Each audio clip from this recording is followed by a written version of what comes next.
நேரமே எந்திரிச்சு விளக்கேற்றினாதே அன்னைக்கு டே எனக்கு ஃபுல்லான மாதிரியே இருக்கும். எனக்கு டெய்லியுமே விளக்கேற்றி பழகியாச்சு.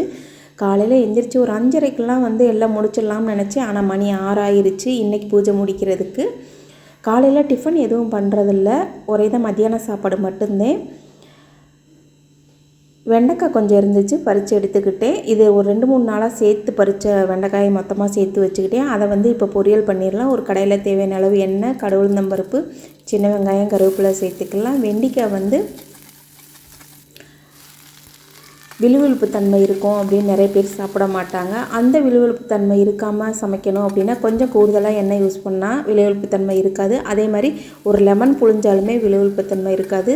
இப்போ உப்பு, தனி மிளகாத்தூள் சேர்த்து வதக்கி எடுத்துக்கலாம். நல்லா மூடி போடாமல் வதக்கணும் அப்படின்னா அந்த விழுவிழுப்பும் இருக்காது. இன்றைக்கி சமையல் என்னென்னு பார்த்தலாம். சூடான சாதம், கதம்பம் சாம்பார், வெண்டைக்காய் வறுவல், ரசம்,